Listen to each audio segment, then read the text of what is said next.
Bueno, buenas noches, les damos nuevamente la bienvenida a esta octava lección de nuestras lecciones, trastornos de ansiedad a la luz del psicoanálisis. Eh, Esteban Meneses, Marcelo Espina, Humphrey Párraga y yo. Esta octava lección, la hemos titulado Del tratamiento de la fobia a partir de Juanito. Retomamos, recordamos que la fobia es eh, de lo que se llaman ahora trastornos de ansiedad, y hay una cantidad de tipos de fobia. Y vamos a ver cómo desde el psicoanálisis se procede en el tratamiento y cura de una fobia a partir del caso Juanito. Eh, Vamos a empezar con este epígrafe porque para nosotros, obviamente, el tratamiento de la fobia implica el reconocimiento de los tres registros lacanianos, ¿cierto? Esta es una cita tomada del seminario 3. Marcela la encontró y me pareció que era muy pertinente para lo que va a trabajar desde el seminario 4 con Juanito y que nos compete hoy. Dice, ¿qué diferencia hay entre lo que es del orden imaginario o real y lo que es del orden simbólico? En el orden imaginario o real siempre hay un más y un menos, un umbral, un margen, una continuidad. En el orden simbólico, todo elemento vale en tanto opuesto a otro. Esa es la gran diferencia. Entra y lo vamos a ver muy claro con el caso de Juanito. Entonces, para el programa de hoy tenemos estos puntos. Vamos a retomar en el primer momento. Vamos a retomar un poco de la clínica en el caso Juanito a partir como de esta pregunta: ¿qué le pasó a Juanito? ¿Por qué acude a la fobia? Uy, perdón, ¿por qué acude a la fobia? Y vamos a ver cómo Lacan lee esa clínica, esos elementos clínicos propuestos por Freud. En un segundo momento vamos a mirar también el marco que le da Lacan al tratamiento. Y luego vamos cada uno de nosotros a trabajar en la manera como eh, nos muestra Lacan, la manera como van progresando los cuatro fantasmas esenciales o cuatro elementos fantasmáticos esenciales en Juanito. Yo voy a trabajar el de las dos jirafas, luego Humphrey nos va a acompañar con circuitos, Marcela, transformaciones y permutaciones, y por último Esteban, la secuencia de fantasmas. Cada uno corresponde a uno de los capítulos del seminario. Eh, Quería simplemente recordar que en el seminario tiene, digamos así, tres grandes partes. La primera parte, que tiene que ver con la dialéctica de la frustración, de la cual hablamos en la ocasión anterior, y creo que recibieron todos un poco la síntesis que hicimos, o la selección de referencias a ese primer momento, sobre todo al de la dialéctica de la frustración, donde les remitimos las referencias que nos propuso Felipe Acosta y complementadas ampliadas con las de Marcela. Muy importante ahí porque esa dialéctica de la frustración nos va a llevar al punto común desde donde se diferenciaría lo que es del orden de la perversión y de lo que es del orden de la neurosis. Por eso la segunda parte del seminario tiene que ver con la perversión, pero luego todo lo que es la última parte tendrá que ver con esas transformaciones, ese movimiento simbólico que se da en Juanito desde el punto de vista significante, es decir, simbólico, y porque es un neurótico. Bueno, empecemos entonces. Aquí le doy la palabra a Marcela, que nos va a ayudar con esta parte. Adelante, Marcela. Sí, lo que tiene que ver con la clínica, en el caso de Juanito, o sea, esos síntomas fóbicos que están pues en Freud en el tomo 10. Entonces, hay unos objetos e impresiones ante los cuales Hans tiene angustia, que son, primero, ante caballos que lo muerden, segundo, ante carruajes, carros mudanceros y diligencias cuyo rasgo común era su carga pesada. Y tercero, ante caballos que se ponen en movimiento. Ese en movimiento es algo que yo pues, voy a trabajar ahorita más tardecito. Y caballos de aspecto grande y pesado, caballos que viajan rápido. Lo vemos aquí, dice, el propio Hans proporciona el sentido de estas estipulaciones, le angustia que los caballos se tumben y convierte en contenido de su fobia a todo cuanto parezca facilitar este tumbarse los caballos. Bueno, em, Ana Victoria, la Sí, diapositiva. pasa que no me... Ya es que no quiere. Ay, Dios Tranquila. mío, pues mira, qué problemas me está poniendo a mí hoy este... Ay, sí, ya. Ujú. Bueno, entonces, ¿cuál sería pues como la causa o qué pregunta se hace Lacan respecto a la causa? Dice pues como qué es lo que cambia, si no ocurre nada crítico en la vida de Juanito, pues qué es lo que está pasando. Entonces nosotros hemos encontrado que entran en juego dos reales. A los 3 años y medio el nacimiento de la hermanita y las excitaciones de su pene real. Entonces, ambos reales conmueve lo que había sido su mundo hasta ese momento y es donde entra pues toda la angustia y la fobia.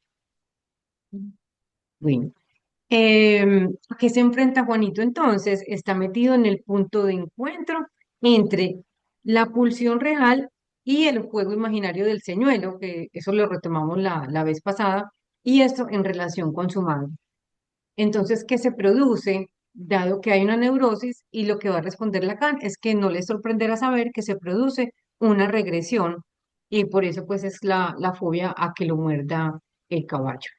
Esa es pues, como la situación de Juanito.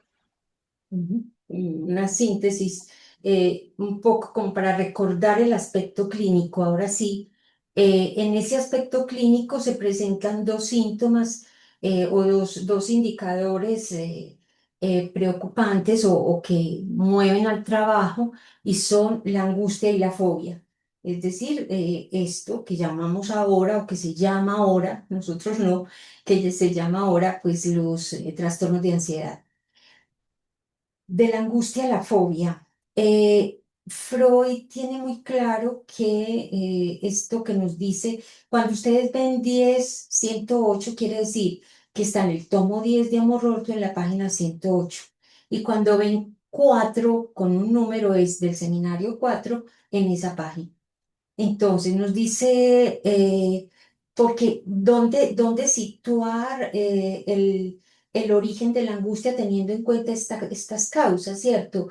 Es difícil situar exactamente dónde se da la ocasión. Dice Freud, las relaciones cronológicas nos impiden atribuir demasiado influjo a la ocasión para el estallido de la enfermedad, pues en Hans se observaban indicios de estados de angustia desde mucho tiempo atrás, antes que viera tumbarse en la calle al caballo de la diligencia, que es, digamos así, lo que él va a poner como punto de inicio de la fobia, el mismo Juanito. Sin embargo, la neurosis o fobia se anudó, nos dice Freud, directamente a esa vivencia accidental y conservó su huella en la entronización del caballo como objeto de angustia, es decir, en la definición del caballo como objeto de angustia. Entonces, la angustia venía ahí como en el tiempo, ¿cierto? Claro, corresponde a esto que Lacan nos señala como causa de la fobia. Lacan va a decir lo siguiente, como Freud subraya, estas angustias de Juanito aparecen al principio y el sentimiento de angustia se distingue de la fobia. Y pregunta, ¿pero qué es una fobia?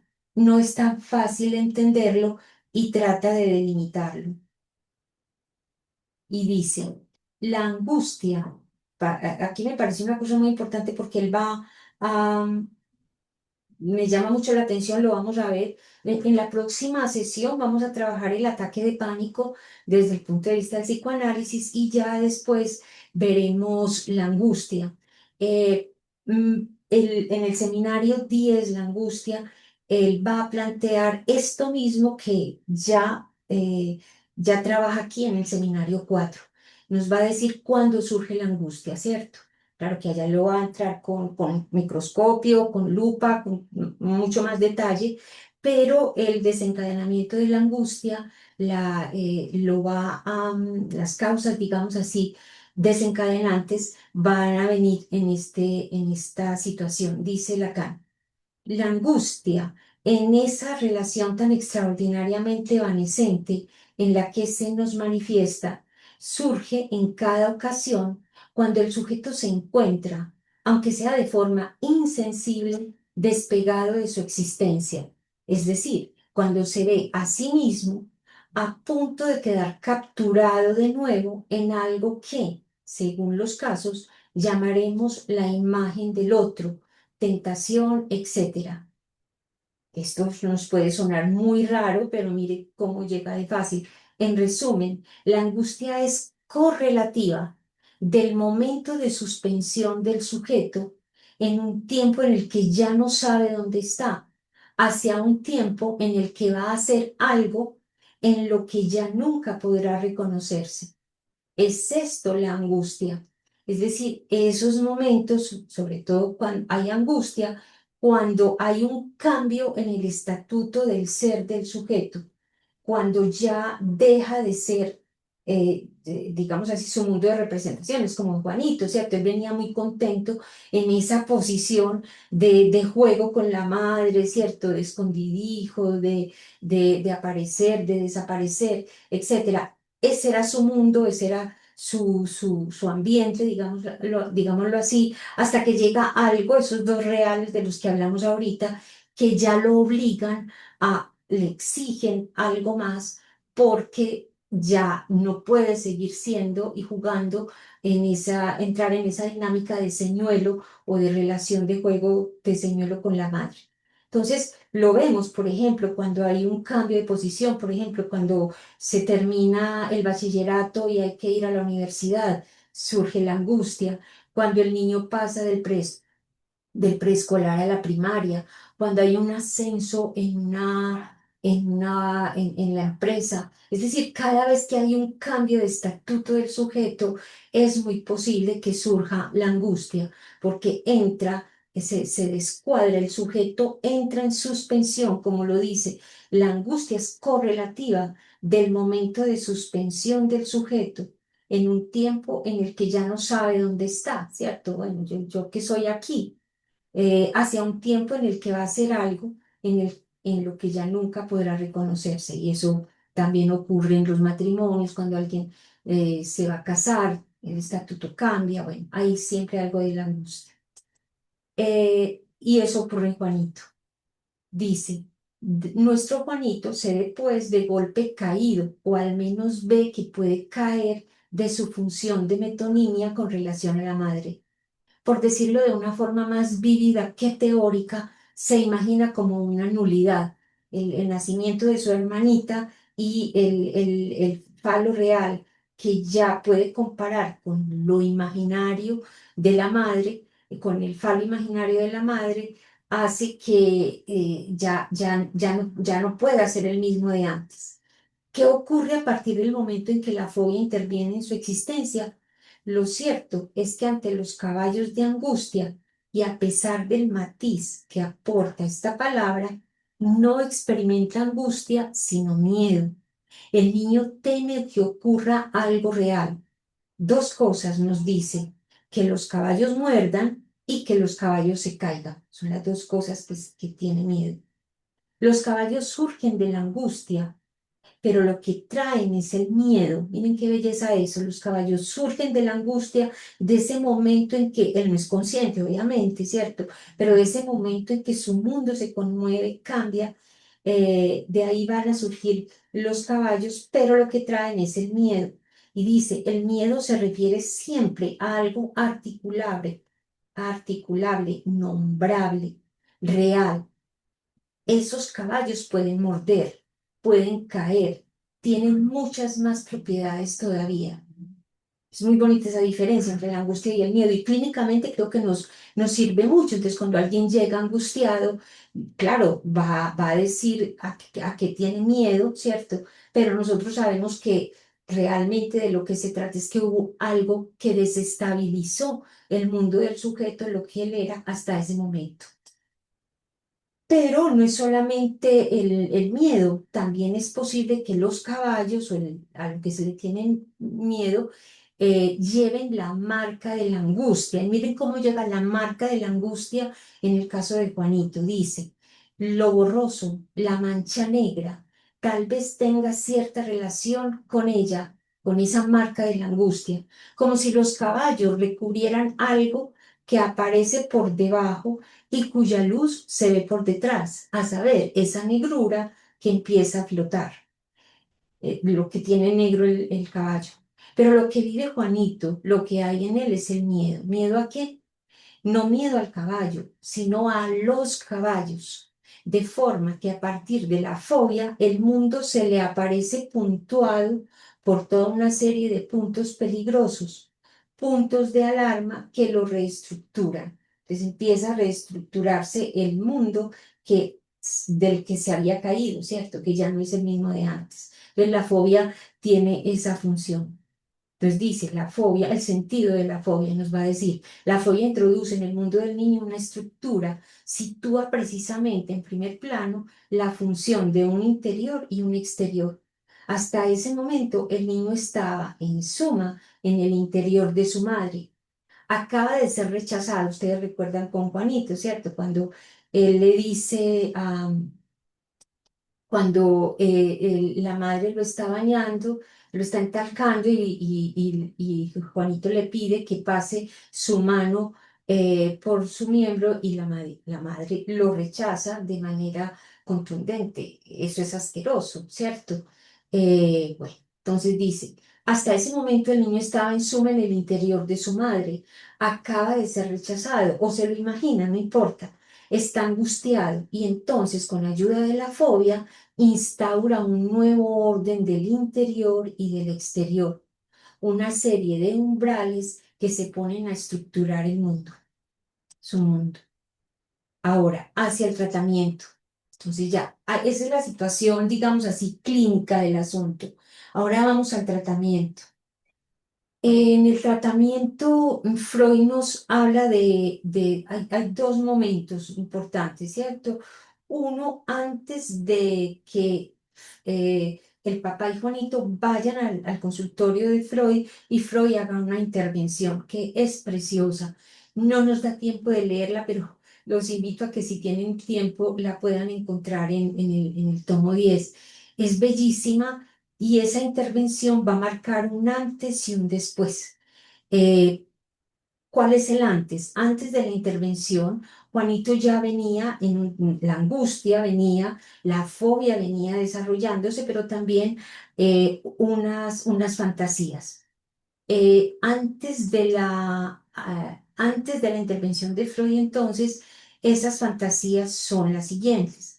Primero, la de las dos jirafas y después dos fantasías menores de delito, así las nombra Freud, donde el padre es cómplice y llegan justo después de la fantasía de las dos jirafas. Esas dos fantasías menores de delito son en el zoológico, donde se mete en un recinto prohibido, y luego hace añicos una ventanilla en el ferrocarril metropolitano, en el tren, en el metro. Perdón, les recuerdo que en cualquier momento pueden interrumpir, preguntar, bueno. De estas son las fantasías de Juanito antes de la intervención de Freud. Después de esa intervención se desencadena, digamos así, el movimiento que va a llevar al tratamiento y a la curación de la fobia. Eh, Quería como compartirles esto, dice Freud. Después de su intervención, dice, a partir de ese momento quedó atrás lo peor de su estado. ya ahí empieza a mejorar. Justamente el papá lleva a Juanito donde Freud porque ya dice, yo he intervenido, he hecho varias cosas, pero la fobia no cede, sigue mal. Entonces por eso lo lleva. Entonces, a partir de ese momento quedó atrás lo peor de su estado. El material fluyó con abundancia. El pequeño paciente mostró coraje para comunicar los detalles de su fobia y pronto pasó a intervenir de manera autónoma en el decurso del análisis. Miren qué belleza, o sea, él venía con las intervenciones del papá, etcétera, pero el encuentro con Freud, la intervención de Freud, le posibilitó asumir la posición de sujeto, ya no solo de objeto de la madre, como venía hasta ese momento, e incluso ahí como en términos de, era el papá el que hablaba, era el papá el que intervenía, aquí ya no, ya él pasa a intervenir de manera autónoma.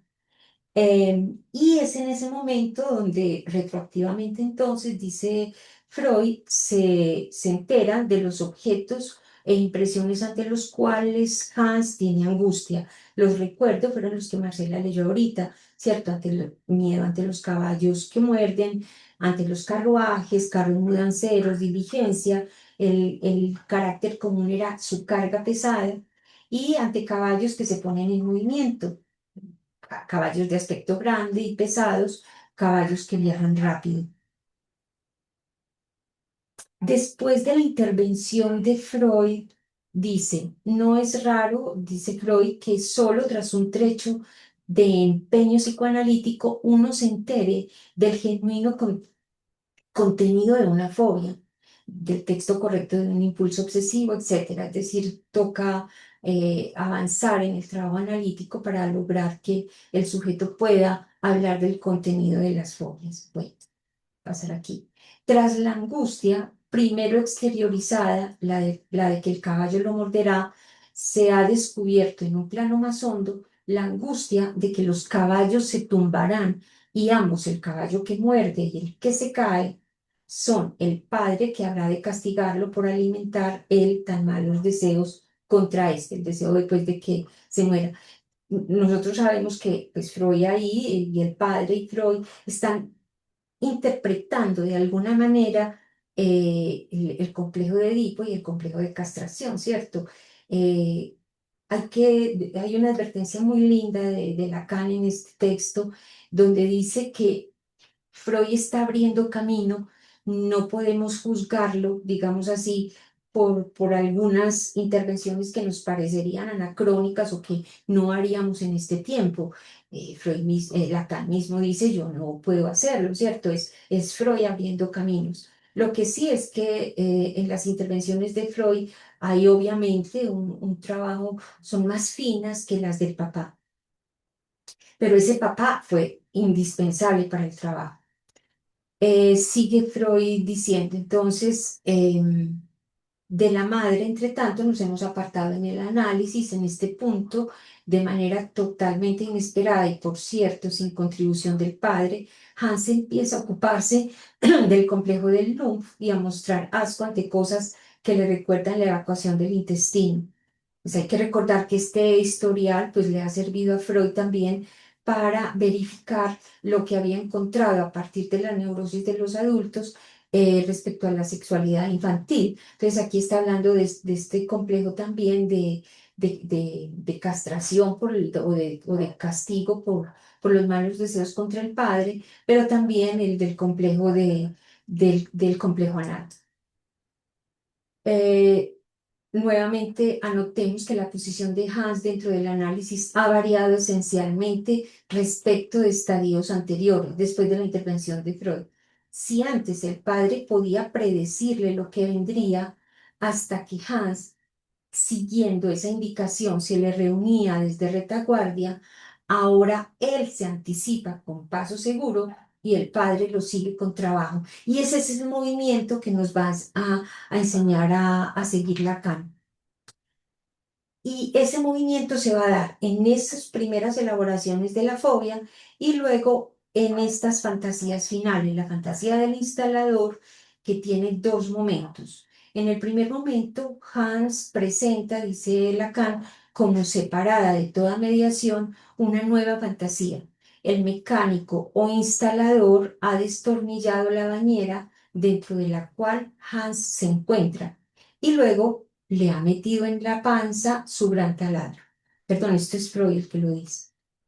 Y las fantasías conclusivas. Entonces ya Freud dice, ya hemos apreciado las dos fantasías conclusivas de Hans, aquellas con las cuales se da cima a su restablecimiento. Una, la del instalador. En el segundo momento, hay un segundo momento de esa fantasía donde uno ve que sí hay un progreso en ellas. Ese instalador le coloca un acepipí nuevo y como colige el padre más grande. No es la mera repetición de la fantasía anterior que se ocupaba del instalador y la bañera. Es una fantasía de deseo triunfante y contiene la superación de la angustia de castración. Esto es absolutamente correcto, es cierto, y lo que vamos a ver es cómo Lacan nos enseña a ver cómo llega Juanito a ese punto.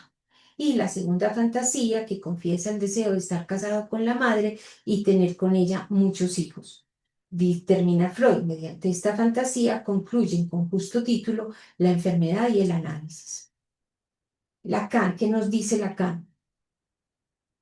Hasta aquí, como les decía ahorita, ¿cierto? Después de la dialéctica de la frustración, está la posibilidad de la perversión o de la neurosis. Entonces dice, hasta aquí el niño se encuentra en el paraíso del señuelo. Lo que nunca deja de producirse no es simplemente que el niño fracasa en sus tentativas de seducción por tal o cual razón, o que, por ejemplo, sea rechazado por su madre. No. Lo que entonces juega el papel decisivo es que eso que él puede ofrecer se le antoja como algo miserable, muy pequeñito respecto a lo que él imaginaba. Jamás será lo que la madre ha añorado o deseado. El niño se encuentra entonces frente a esa brecha, queda prisionero, se convierte en el blanco, en elemento pasivizado, en objeto de un juego que le deja merced de las significaciones del otro, de la madre en este caso. He aquí un dilema para Juanito, cuya estructura no es la psicosis, sino la neurosis, dice Lacan. La situación literalmente no tiene salida, salvo la salida llamada el complejo de castración.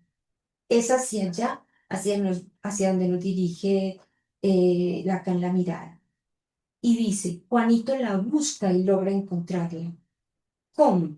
Es lo que veremos hoy a través de los movimientos significantes que Lacan nos va mostrando en la secuencia de sus fantasmas o mitos.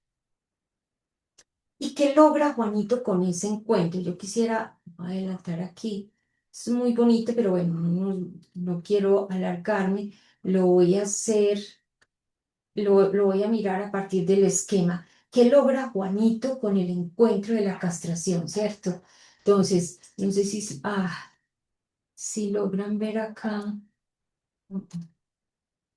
este, si lo logran ver bien, entonces tenemos el esquema L, lo que logra, digamos así, tenemos aquí el sujeto real que habla y que mira, en este caso es el padre real y Juanito en sus conversaciones. El punto de referencia es obviamente este padre simbólico que es Freud. ¿Por qué? Porque él va a hablar desde a nombre del inconsciente, ¿cierto? En esto, en un mensaje que intenta traer, que Juanito busca, pero que siempre va a estar limitado por la línea imaginaria, por todo lo que es el límite del lenguaje. Entonces, lo que va a tratar Freud es de hablarle desde aquí, desde su inconsciente, ¿cierto? Y enviarle el mensaje para que él logre captar eso que se le escapa, que en este caso es la castración, es decir, el falo simbólico. ¿Cómo está la situación antes? Entonces tenemos en la dimensión esto, en la dimensión simbólica, Juanito busca algo, el complejo de castración que le va a permitir encontrar el falo simbólico. pero es del orden de lo que se le escapa, de lo inconsciente, y el único que va a mandarle esos mensajes es Freud. ¿Por qué? Porque obviamente desde allá es de donde va a venir la angustia y la fobia, que es lo que que es lo que siente el yo, como lo hemos visto en lecciones anteriores. Y en el objeto tenemos que el objeto para la madre es el falo imaginario en una relación metonímica con el niño, y para Juanito obviamente es el falo real y su hermanita, los dos reales que le conmueven el mundo. Entonces él está a la espera de poder encontrar este falo simbólico que solamente va a tener vía castración. Y en el orden del otro, de la madre imaginaria, en el orden imaginario tenemos la madre, con quien se identifica, obviamente, lo vamos a ver muy especialmente con las jirafas, y el padre también con quien se identifica. Es todo el tratamiento, todo lo que va a hacer, todos los movimientos significantes que va a hacer Juanito, soportado en el diálogo con el padre y desde la intervención simbólica de Freud o del psicoanálisis, va a permitirle entonces encontrar la castración. La fantasía de las dos jirafas. Bueno, qué pena me toca hablar a mí todavía. Voy a compartirles un texto porque no alcancé a pasarlo al PowerPoint. Les repito, para quienes llegaron antecitos, en el orden, presento yo la fantasía de las dos jirafas, luego cumple lo que hay en el circuito, luego Marcela con el fantasma, que es el fantasma final, con el que va a encontrar Juanito la castración, y luego Esteban, y vamos a ver que Lacan no repite, sino que va diciendo los mismos, el mismo fantasma, pero moviendo pequeñas fichas, o sea, donde hay pequeños, diferentes aspectos del mismo fantasma. Entonces empiezo con la fantasía de las dos jirafas. Entonces dice, ¿cuándo se presenta este fantasma? Este fantasma se presenta después del desencadenamiento de la fobia, pero antes de la intervención de Freud. Y es una respuesta a la intervención del padre cuando en una breve salida con Juanito del 15 de marzo le explica que, lo cito, su hermana no tiene una cepipí como él, niñitas y señoras no tienen una cepipí. Eso se lo dice. A los 8 días, el 22 de marzo, el padre lo lleva al zoológico, donde no quiere ver animales grandes que antes miraba sin asustarse y que buscaba, por ejemplo, la jirafa y el elefante. En el diálogo de ese día, Juanito concluye, y todos los hombres tienen una cepipí, y el acepipí crece conmigo cuando yo me hago grande. Ya está crecido. Luego, en la noche del 27 al 28 de marzo, Juanito, o sea, 15 días después de ese esclarecimiento, más o menos, Juanito va a la cama de los papás, le preguntan si tiene miedo y él contesta, no, mañana lo diré. Y lo que le dice al padre es lo siguiente, aquí lo tomo textual del tomo 10, dice, en la noche había en la habitación una jirafa grande y una jirafa arrugada, y la grande ha gritado porque yo le he quitado la arrugada. Luego dejó de gritar y entonces yo me he sentado encima de la jirafa arrugada. El papá todo asombrado le pregunta, ¿qué? ¿Una jirafa arrugada? ¿Cómo era? Y Juanito coge un papel, lo hace en rollos, ¿cierto? Así, y dice, así estaba arrugada. Ustedes no me ven, pero imagínense, pues porque tengo problemas con la cámara, me disculpo, pero ustedes pueden ver, coger un papel, enrollarlo, hacer una ola, y eso es. Así estaba arrugada. Y te has sentado encima de la jirafa arrugada, ¿cómo? Y Juanito vuelve y le muestra cómo. Y luego el papá le pregunta, ¿y por qué viniste al dormitorio después de haber pensado eso? Y dice, yo mismo no lo sé. Bueno, el diálogo es más extenso, ¿sí? El padre obviamente lo interpreta en el sentido edípico del contenido. Y Freud también está de acuerdo con esa interpretación e incluso las dos fantasías que siguen de delito, Freud las lee como un castigo por la fantasía incestuosa que leen en las jirafas. ¿Cómo lo interpreta Lacan? Lacan lo interpreta, dice, más que interpretarlo, insertarlo en un discurso, Lacan lee el componente simbólico. Esa es la lectura que hace de Freud, ¿cierto? Él nos enseña a reconocer en esas interpretaciones donde Freud estaba abriendo terreno por primera vez el movimiento significante. Así, en Juanito se trata de que, nos dice Lacan, él advierta que este elemento imaginario, que era el que estaba dominando su vida de representaciones, su mundo, el falo, tiene un valor simbólico. O sea, que ese elemento imaginario tiene un valor simbólico. Mejor dicho, esa es su tarea. Y como es un neurótico, porque ha logrado estructurar su relación con el lenguaje en términos simbólicos desde mucho antes de esta encrucijada, Edipo-castración, entonces avanza en este sentido. Recuerdan aquí la lección 6 con lo de la pequeña inglesita, lo del Fordá. Bueno, este es un niño que viene ya con esa simbolización.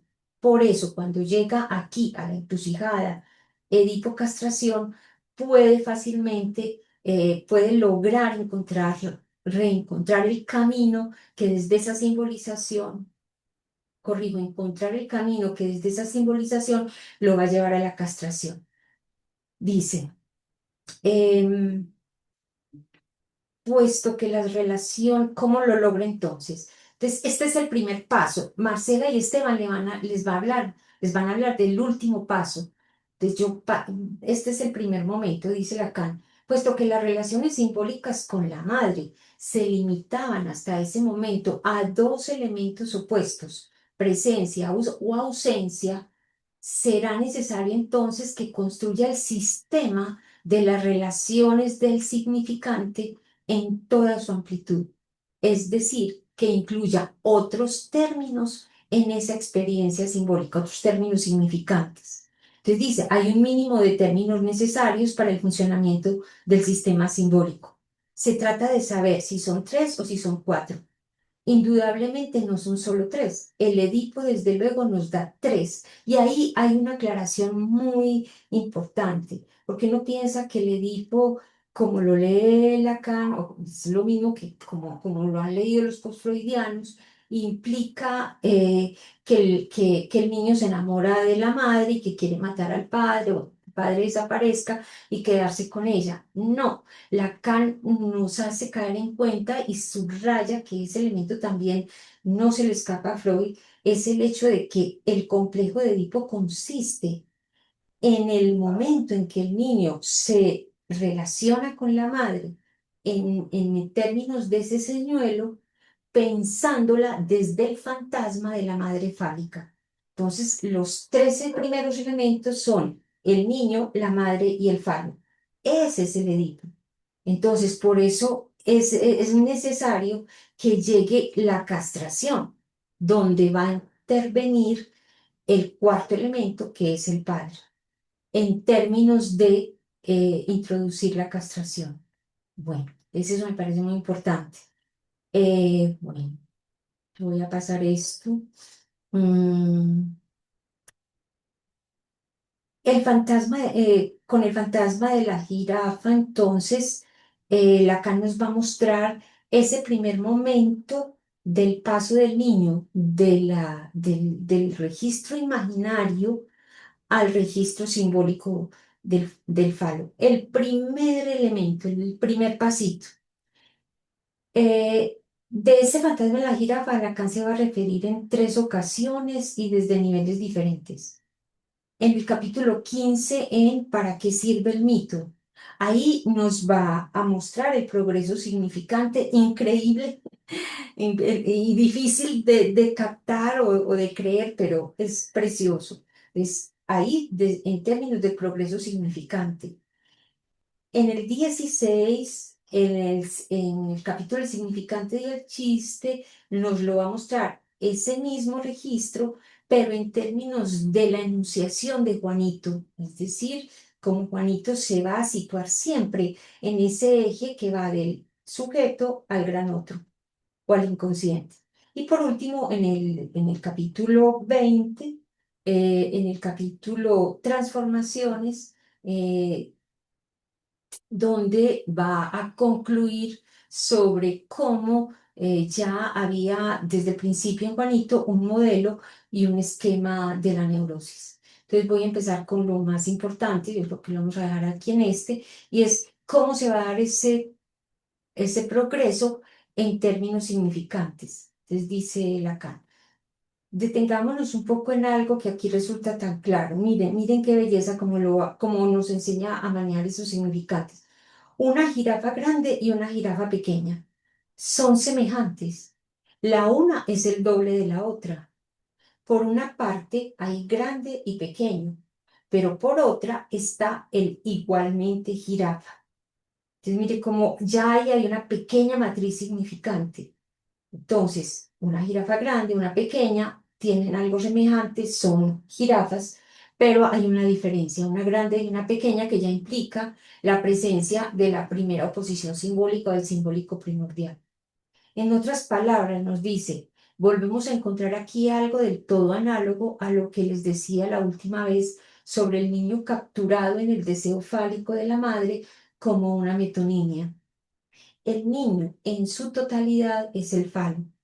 Así, cuando se trata de restituirle a la madre su falo, el niño faliciza a la madre entera, bajo la forma de un doble.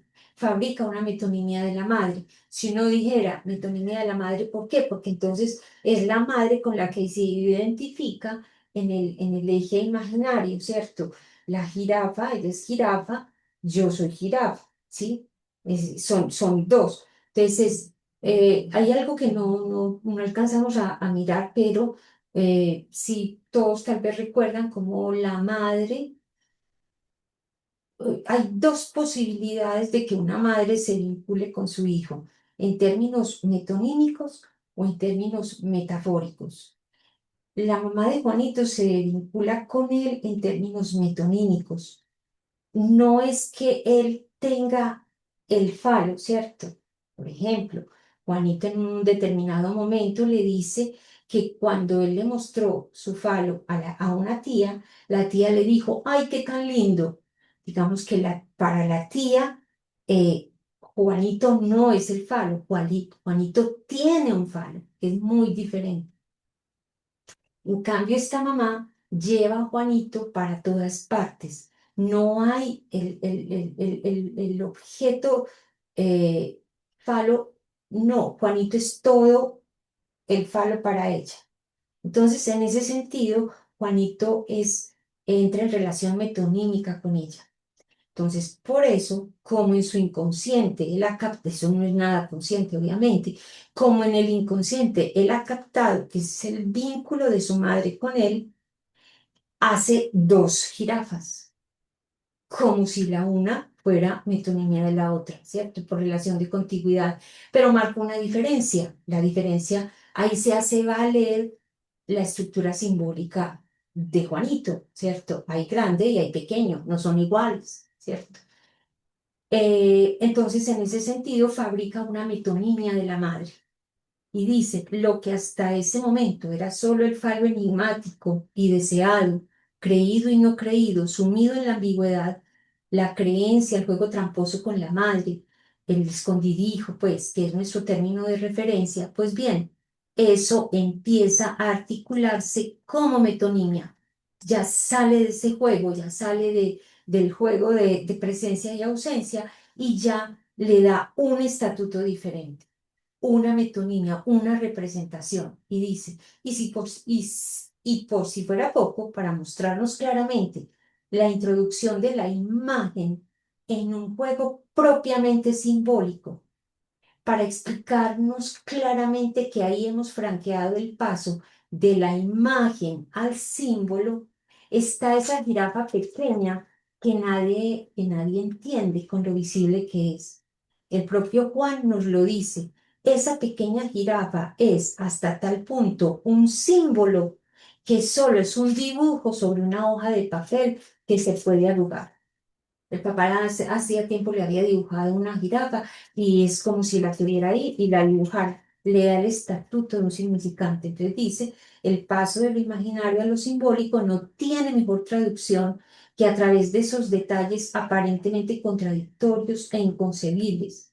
Lo que cuentan los niños siempre lo convertimos en algo que participa de las tres dimensiones, tratando de organizar dónde está lo real. Y Lacan nos dice, no. De eso no se trata. Cuando lo que resulta en juego en el trabajo con los niños es lo que, cuando resulta que en el juego de los símbolos algo se encuentra también en las dos dimensiones. Entonces, ese es el trabajo y lo maravilloso de este trabajo de la jirafita. Dice, la jirafita arrugada significa algo del mismo orden que el dibujo de una jirafa que en otra ocasión, antes de la fobia, le había hecho a Juan el Padre. Bueno, ya esto lo dejo. En todo caso, ese es el primer momento en el que vamos con la presentación. Disculpe esto.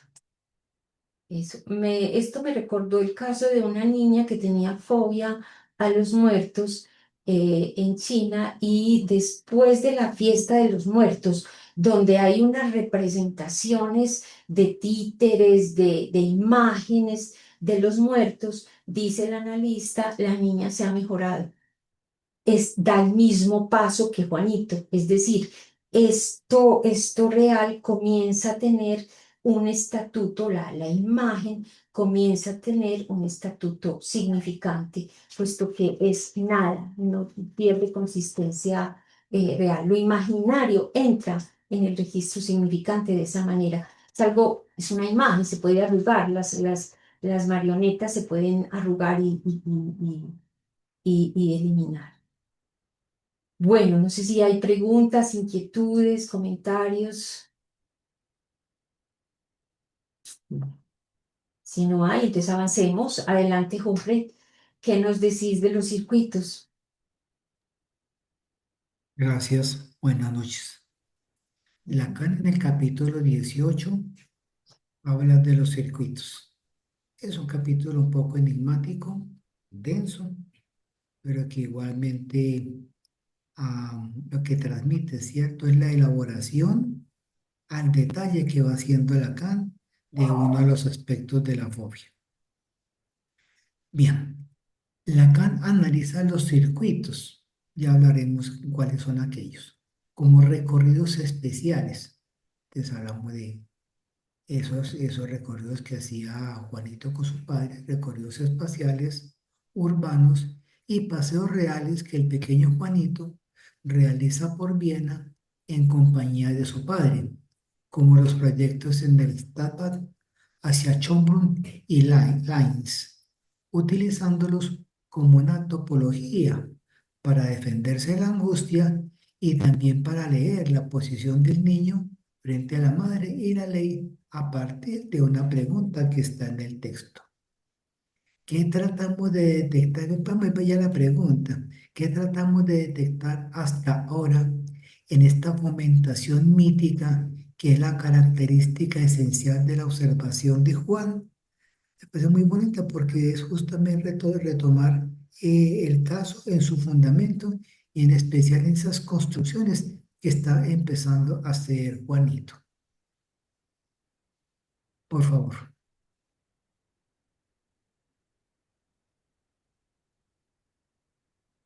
Llama Sí. fomentación mítica a los distintos elementos significantes hechos para recubrir casi cualquier significado, pero no todos los significados a la vez. Al conjunto de invenciones y fantasías de Juanito y no solamente al caballo. Es la maquinaria del lenguaje, esa fomentación mítica y producción de mitos como las historias, las jirafas, el fontanero y en este caso los circuitos que Juanito inventa para ordenar simbólicamente su angustia, pero no es sin un otro. El diálogo con el padre, en que está enzarzado Juanito, juega un papel inseparable del progreso de esa fomentación mítica.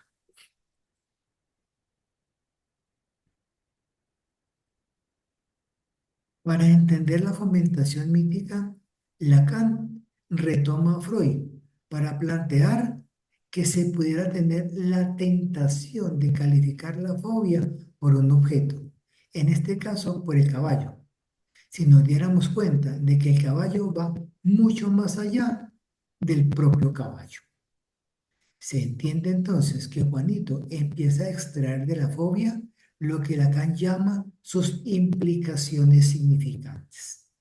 A partir del primer diálogo con el padre, lo que Juanito es capaz de construir a su alrededor está cargado de todo un aspecto mítico, incluso novelesco, ya que esta fantasmatización no concierne solo al pasado, sino también a lo que le gustaría hacer con el caballo y en relación con el caballo. Sin duda, esto modula su angustia y la acompaña, pero también tiene su propia fuerza de construcción.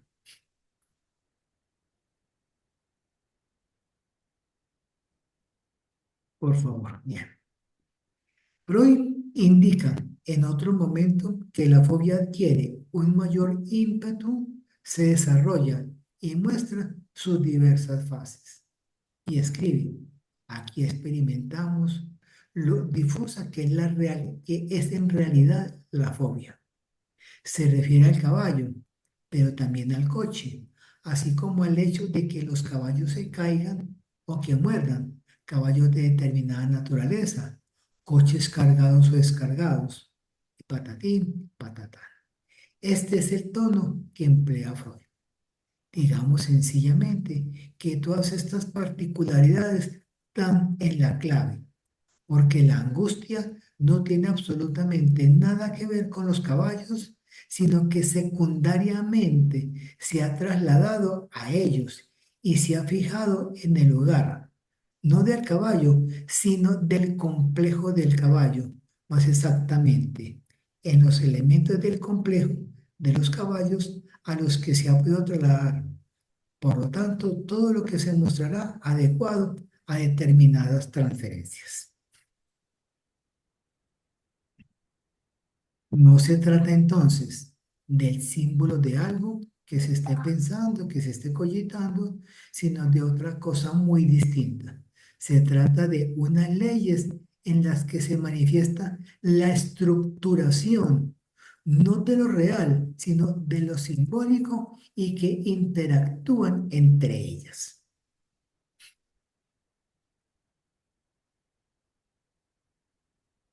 En los circuitos inicialmente localicé 3 circuitos. Creo que son más, pero inicialmente localicé 3. El circuito de la permutación lingüística Begen y Wagen. Los circuitos de ida y vuelta, o sea, los trayectos geográficos y de la mudanza. Y el tercero, el circuito del ferrocarril, los trenes. De estos solamente voy a trabajar 2 por razones de tiempo por hoy. Por favor. El circuito de la permutación lingüística, Begen y Wagen. Es muy interesante cómo realmente Lacan va construyendo todo lo que es el orden simbólico, ¿sí? Y Freud también lo va construyendo. Si se quiere, uno va encontrando en estos textos, tanto en lo que trabaja Lacan como en lo que trabaja Freud, en la referencia que hacía ahora en la Victoria, Lacan va hablando de lo mismo, pero de otra manera, para decir con un nuevo elemento, con una nueva elaboración, y eso me hace acordar un poco, si se quiere, de la misma epistemología freudiana, cuando Freud, justamente ahí donde se encuentra, frente al borde, en un borde del conocimiento, tiene que inventar unos conceptos, tiene que inventar el concepto de lo inconsciente y tiene también que crear, inventar unas leyes.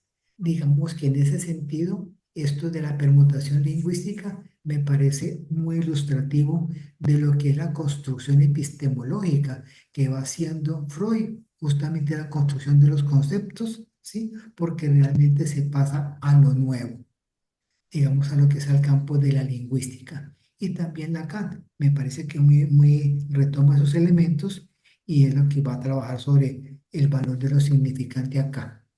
Entonces, en el circuito de la permutación lingüística, a la pregunta, retomo, te ya sigue, retomo, dice, a la pregunta que le hace el padre a Juanito sobre el funcionamiento de los caballos, Juanito responde que el caballo puede ir sin coche, ¿sí? Dice, ohne Wagen.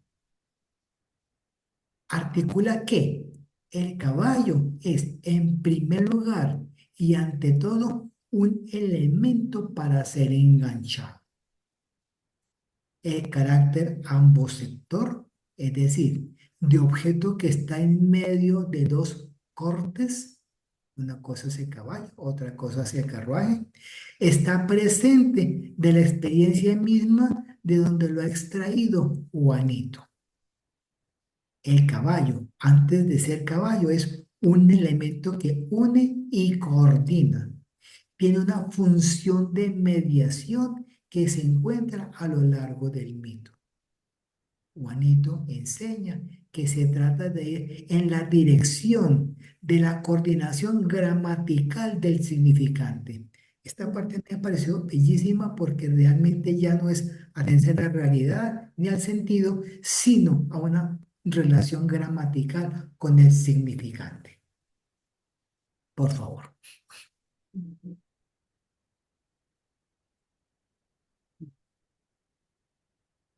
En esa lógica gramatical se puede pensar en lo que Juanito suele decir. Dice Wegen den Fer, dice, o sea, a causa del caballo o debido al caballo. Bueno, debió haber ido entre comillas, pero eso significa esa frase que está citada en alemán. A causa del caballo o debido al caballo en mis términos. La expresión es mía.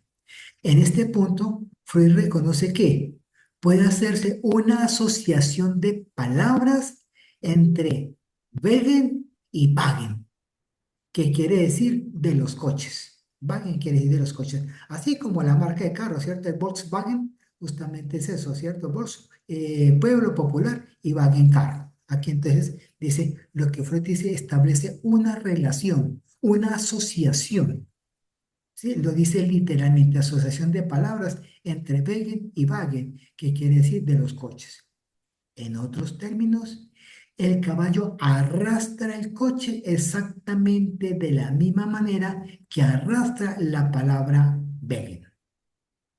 Por lo tanto, no es abusivo decir, dice Lacan, que precisamente cuando Juanito está expuesto a algo que ni siquiera es un porqué, pues más allá del punto hasta donde se respetan las reglas de juego, ¿sí? Solo hay trastorno, falta de ser, falta de por qué. Va arrastrando un porqué que no responde a nada, con algo que es precisamente esa X pura y simple que es un caballo.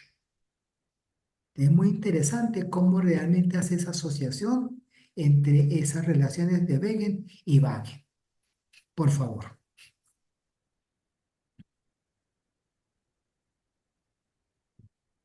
Freud va mostrando cómo el lenguaje y la fonética, que es lo que para mí es nuevo, ¿sí? En la manera en cómo uno lo va encontrando en Freud, que cómo el lenguaje y la fonética, dentro de un orden simbólico, dan cuenta de una fobia infantil mediante un deslizamiento del significado.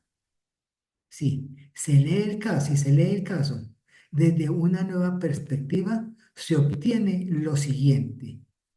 Juanito jugaba con los caballos, con otro niño, cuando ese amiguito, ese compañero, cayó herido en un pie. Los adultos decían que fue a causa del caballo. Lo que recuerdo, la palabra Weger, a causa o debido a. Suena casi igual, homófona a Wagen, ¿sí? coche o carro. Es decir, el peso de la causalidad gramatical, ¿ven? Que establece Freud se transfiere de forma inconsciente al objeto físico wagen, que es carro, ligado al caballo que tira de él. Eso me parece realmente lo que es la hermosa en la construcción de ese circuito que Freud articula, lo que es ese circuito lingüístico. Bien, ahora entonces el Siki, por favor, voy a hablar un poco también sobre otro circuito. Mire que ya llevamos bastante tiempo, se nos va a hacer larga la noche.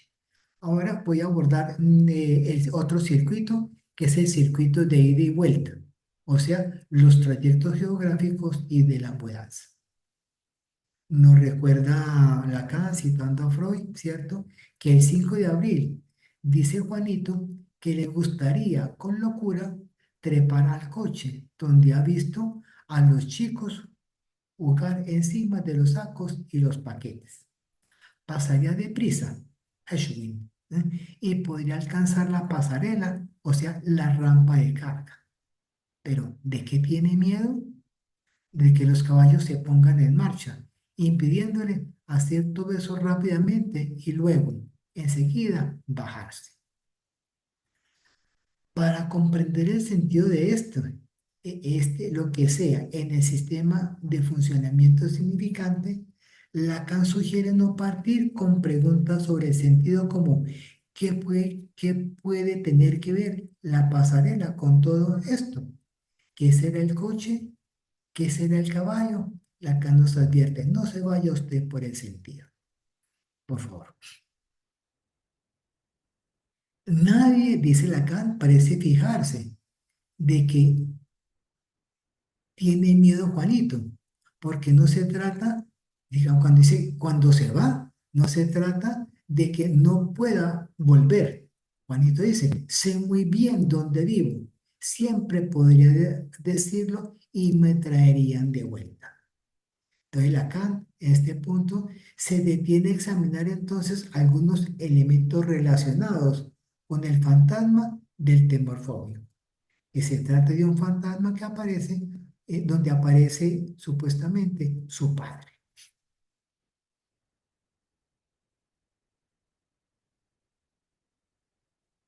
Esta vez se trata de una vía de ferrocarril, pero está dentro de un vagón. Bueno, en la transcripción, la tilde, la O con la tilde aquí quedó en la transcripción, se convirtió en un 6. Dice, Juan está con su padre. Llegan a la estación de Munden, donde pasará sus vacaciones de verano. Recogen sus cosas, se cambian de ropa.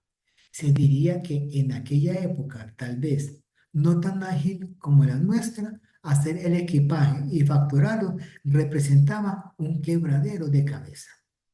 El propio Freud lo dice en la observación de la joven homosexual. Dice, la primera etapa del análisis correspondería a hacer el equipaje y la segunda a embarcarlo en el tren. Cuando el tren se va, Juan y su padre todavía no han tenido tiempo de vestirse de nuevo.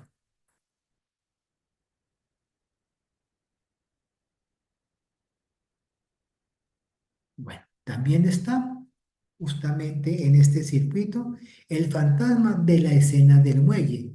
Y ocurre esa fantasía es la que realmente más interesa como es para pensarla como circuito. Dice, también está el fantasma de la escena del muelle y ocurre antes del gran diálogo con el padre. Juanito ha pensado que se iba a Lines con la abuela, a quien va a ver con su padre todos los domingos. No nos dicen absolutamente nada de ella en toda la observación, lo que hace pensar en el carácter temible de la dama, porque a los contemporáneos le resulta mucho más fácil que a mí situar a toda la familia. La de Lines, como la llama Juanito, se ha embarcado supuestamente con él en el tren antes de que su padre consiguiera cruzar la pasarela y se van. Pero como pasan muchos trenes y se ve la línea hasta St. Bite, Juan cuenta que llega al andén a tiempo para tomar el segundo tren con su padre. Si Juanito se había marchado ya, era la pregunta, ¿cómo ha vuelto, según su relato, para tomar, se ha ido con la abuela, cómo ha vuelto para tomar el segundo tren con su padre? Aquí está el obstáculo y en verdad un obstáculo que nadie había conseguido dilucidar. Porque pareciera, digamos, una contradicción, pareciera una omisión, pareciera un error. Pero Lacan toma el detalle exactamente de ese punto de cómo que Juan sale primero con la abuela y luego aparece otra vez yéndose otra vez, pero con el padre. Entonces, dice que volviendo a ella y en el segundo caso, la idea es que no hay más que hacer una permutación e irse con el padre.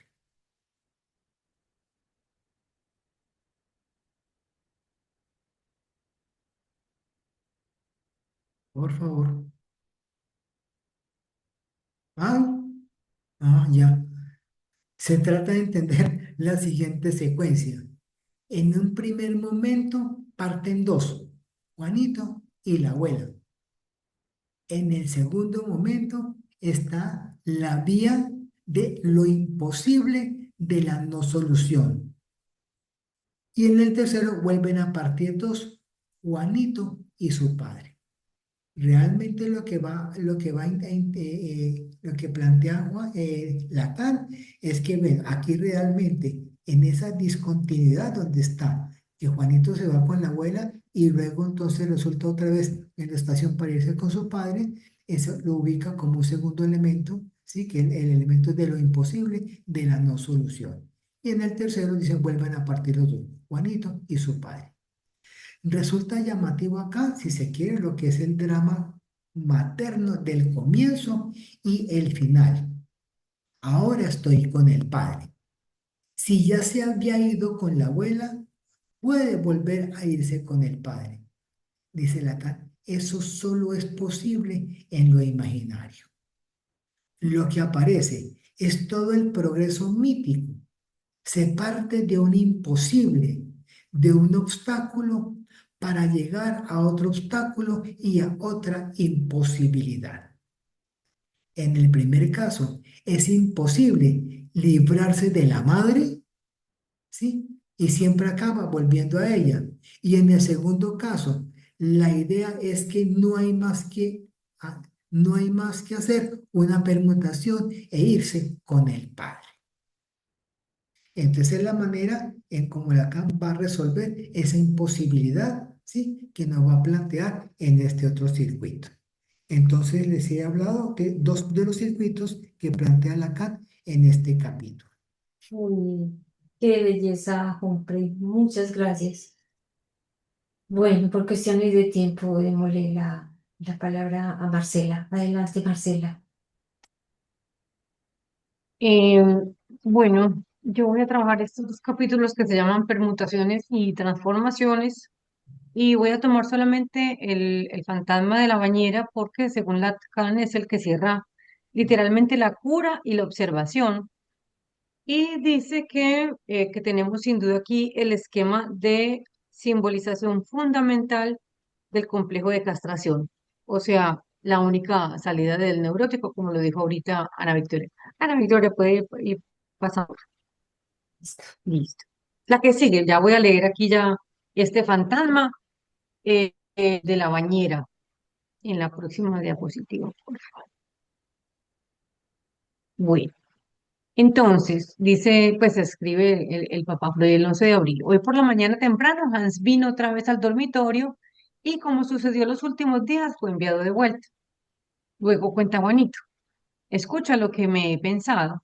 Yo estoy en la bañera. Entonces viene el mecánico y la destornilla. Entonces toma un gran taladro y me lo mete en la panza. Luego, en este mismo 11 de abril al almuerzo, dice Juanito, qué lindo que en Gunden, ¿cierto? Gunden, tuviéramos una bañera para que yo no debiera ir a la casa de baños. Este fantasma pues tiene dos tiempos. Voy por ahora el segundo, que es el 2 de mayo. Entonces dice Hans. Escucha, me he pensado de una cosa.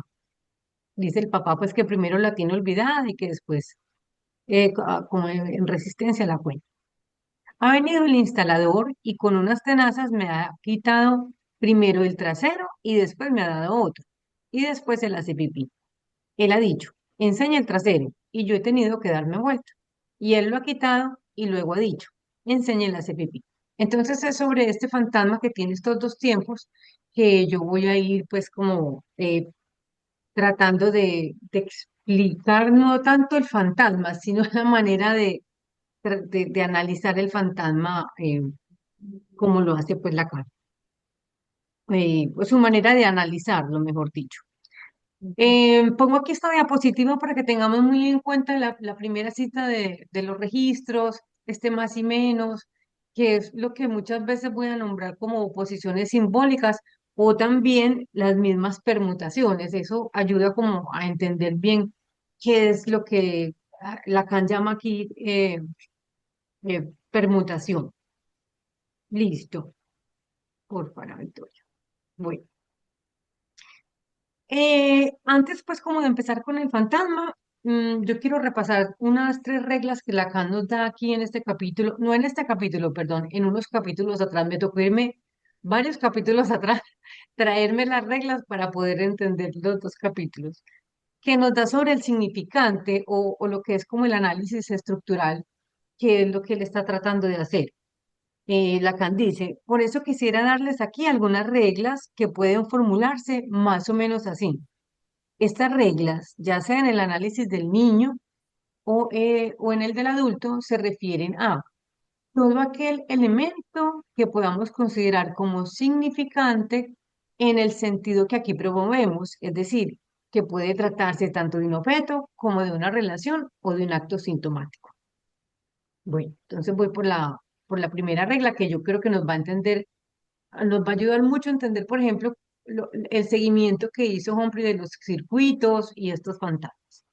Entonces, la regla número uno es, ningún elemento significante puede considerarse dotado de un carácter unívoco.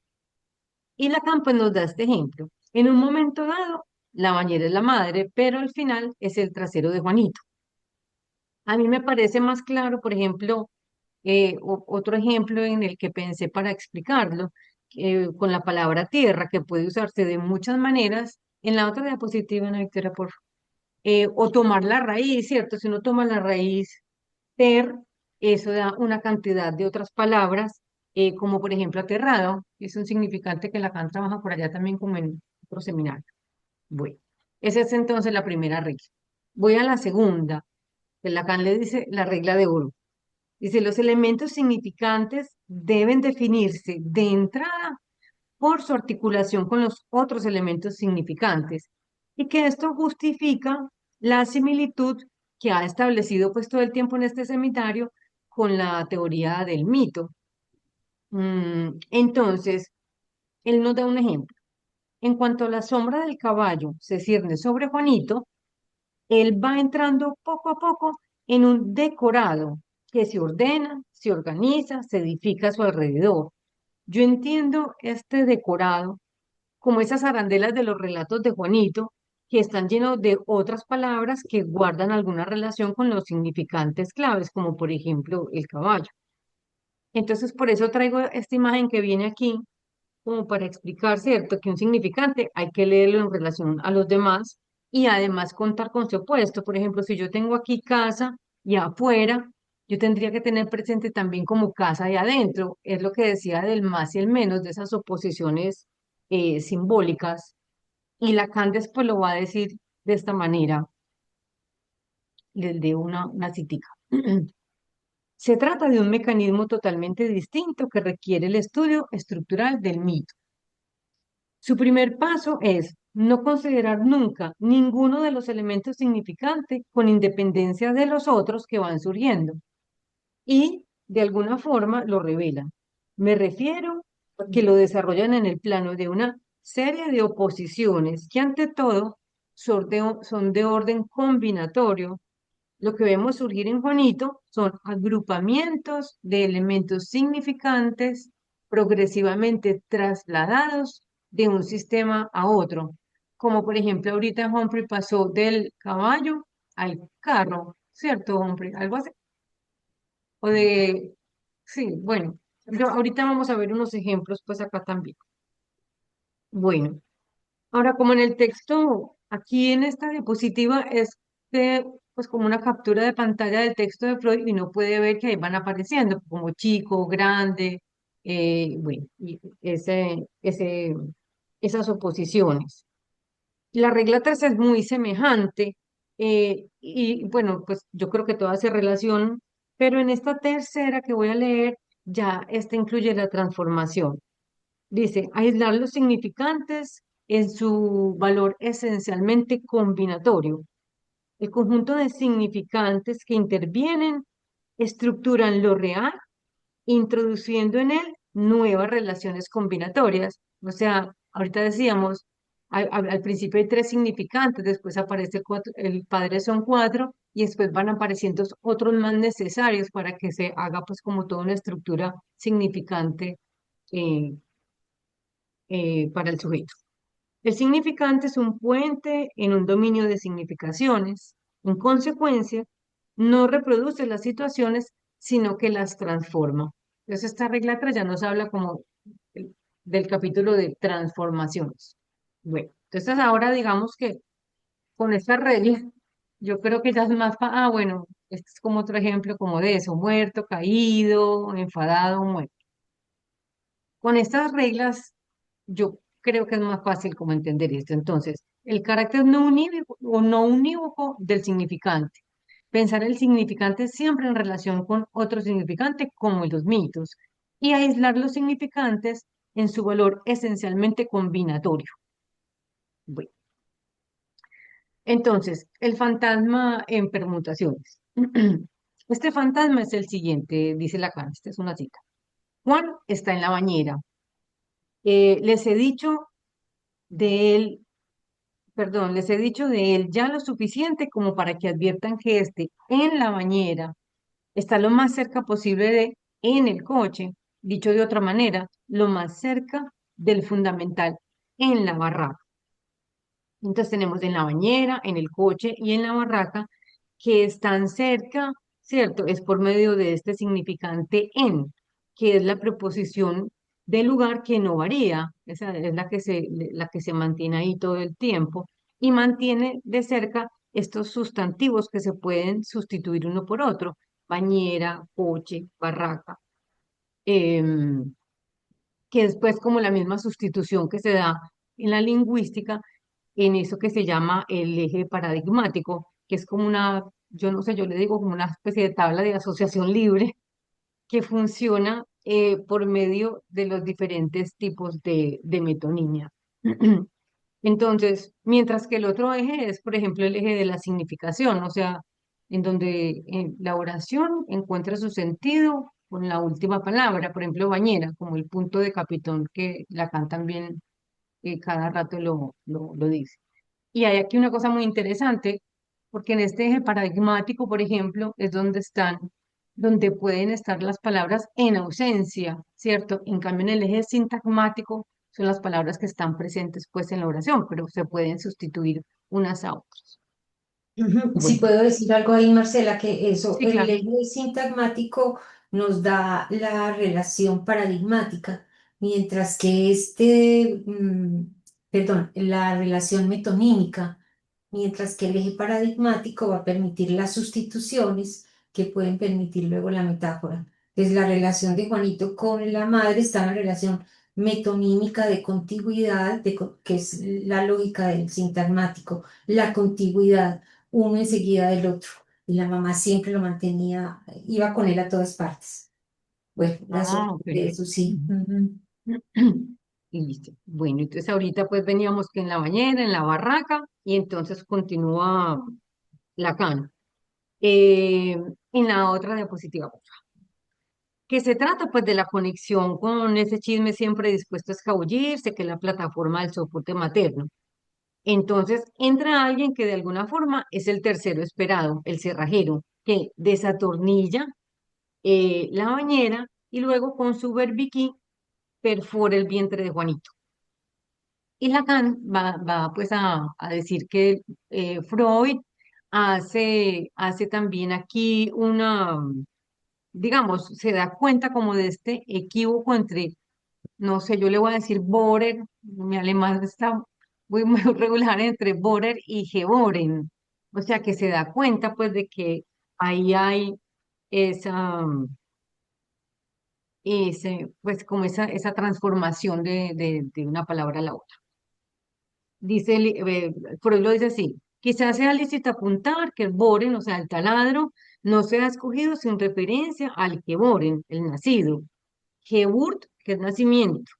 Así el niño no haría distingo entre Gebur, o sea, taladro, y nacido. Sigo pues entonces con Lacan en esta parte de la permutación. Igualmente debemos tener en cuenta que por otra parte, en su fantasma, perforan a Juanito a la altura del vientre.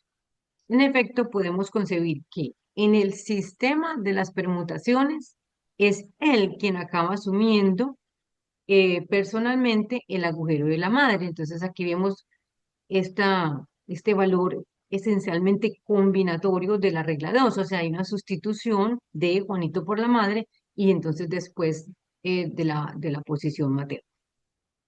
Entonces, bueno, vienen hablando que el agujero de la madre, o sea, el abismo, el punto crucial, el punto último en cuestión, la cosa que no se puede mirar, que flota en forma de una negrura, siempre inaprehensible delante de la figura del caballo, precisamente donde muerde la cosa dentro de la cual no se debía mirar. Y en este fantasma, dice Lacan que ahí Juanito tampoco mira. Pero sobre todo lo que quiero resaltar aquí en la próxima diapositiva, pongo aquí todos estos elementos, pues el agujero, la camisa, las medias y el caballo que están asociados por medio del color negro que está a lo largo de todo el relato de Juanito. Bueno, y sigo con Lacan. Entonces, bueno, que aquí un paso más. La superposición de este fantasma con el anterior de la bañera queda suficientemente evidenciada por las relaciones de tamaño entre trasero y bañera, articuladas de la forma más precisa por el propio Juanito. Solo se siente a gusto en la bañera que tiene en casa en Viena porque se adapta a su pequeño trasero y así da la talla. Entonces, fijémonos que aquí lo que nos está diciendo Lacan es que hay unas relaciones de tamaño que permite eh, esta superposición de los fantasmas, porque el trasero pequeño y grande, bañera pequeño y grande, entonces es por el pequeño y grande, que se logra hacer ese paso de trasero a bañera. Ya lo voy aquí. Esta es la cuestión de la talla o no la da. En este caso, sí, encaja. Incluso se ve obligado a quedarse ahí sentado. Pero entonces aquí nos dice Lacan, sin que haya, por supuesto, obviamente equivalencia de significación, que no hay ninguna equivalencia de significación entre trasero y bañera, hay superposición en el esquema del trasero desatornillado con la bañera anteriormente desatornillada. Entonces uno va viendo que hay como una especie de avance, ¿cierto? De avance aquí en este fantasma. O sea, de primero al trasero bañera y por grande y pequeño pasamos de trasero desatornillado a bañera desatornillada. Bueno, un minutico que me perdí. Este es el fantasma de las transformaciones. Bueno, y aquí pues venimos con el mismo fantasma, pero ya no desde la mirada ¿qué? De las permutaciones, sino de las transformaciones. Desde el 11 de abril vemos aparecer el fantasma de la bañera desatornillada y dentro de ella Juanito con su gran agujero en la barriga. Y Lacan nos dice pues que esta es una elaboración en torno al tema de la angustia del movimiento, que fue una de las cosas que yo señalé cuando hablé como de la parte clínica de la fobia de Juanito, que lo subrayo de nuevo pues por lo que viene.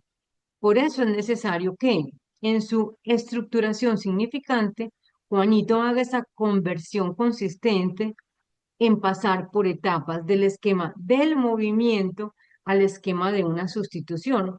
O sea, esta es la transformación que se da en este fantasma y de ahí su importancia, porque va a ir de la mordedura al destornillamiento. Entonces dice que primero se va a producir una introducción al tema de lo amovible, o sea, lo que se quita y se pone, y luego, con su ayuda, se conseguirá la sustitución, es decir, la posibilidad de que en lugar de un significante pueda llegar otro. Voy a leer rapidito, yo sé que estamos muy mal de tiempo hoy, pero voy a leer rapidito el segundo fantasma para que lo tengan en cuenta. Ha venido el instalador y con unas tenazas me ha quitado primero el trasero y después me ha dado otro y después el hace pipí. Bien. Entonces Lacan dice pues que hay dos etapas esquemáticas que se expresan en la formación de la bañera.